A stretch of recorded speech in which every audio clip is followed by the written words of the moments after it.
অবশেষে ভারতের ঝাড়খণ্ডে ছাত্র আন্দোলনের মুখে পিছু হটেছে রাজ্য সরকার।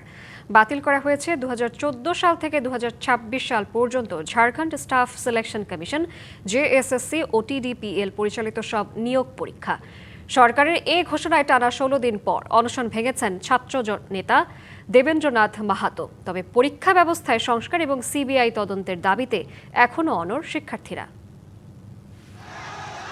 যন্তর মন্তরের পর রাঁচি, এবার লাগাতার আন্দোলনের সামনে পিছু হটতে হলো ঝাড়খণ্ড সরকারকেও।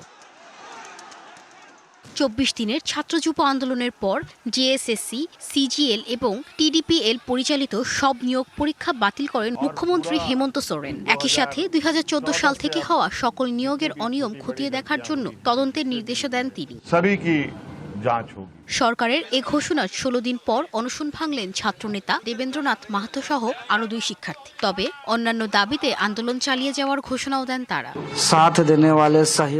আমাদের দাবি গুরুত্ব দিয়ে বিবেচনা করায় ঝাড়খণ্ড সরকার এবং মুখ্যমন্ত্রী হেমন্ত সোরেনকে ধন্যবাদ। তবে আমাদের এই আন্দোলন আপাতত স্থগিত হচ্ছে মাত্র। পরীক্ষা পদ্ধতিতে পুরোপুরি সংস্কার না হওয়া পর্যন্ত আমাদের লড়াই চলবে। আভার ব্যক্ত করতে হ্যাঁ। তবে সরকারের এই সিদ্ধান্তে ক্ষোভ প্রকাশ করেছেন বিভিন্ন দপ্তরের 1800 চাকরি হারানো প্রার্থী। পরীক্ষা বাতিলের কারণে আদালতের দ্বারস্থ হওয়ার হুমকিও দিয়েছেন তারা। এতে তৈরি হয়েছে নতুন এক জটিলতার। 14তম জেপিএসসি সিভিল সার্ভিসেস প্রিলিমিনারি পরীক্ষায় অনিয়মের অভিযোগে শুরু হয় এই আন্দোলন। রাজ্য সরকার এরই মধ্যে সিআইডি ও এসআইটি তদন্তের নির্দেশ দিলেও শিক্ষার্থীদের দাবি সিবিআই এর তদন্ত এবং দোষীদের দৃষ্টান্তমূলক শাস্তির।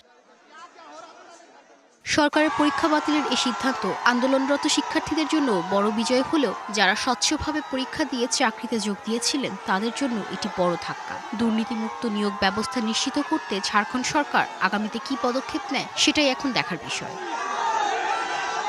Rahnuma Fermin, DBC news desk. নগদ নিয়ে এলো হার না মানা হার অফার। সর্বনিম্ন 10,000 টাকা রেমিটেন্স নগদে পাঠালে থাকছে স্বর্ণের হার জেতার সুযোগ।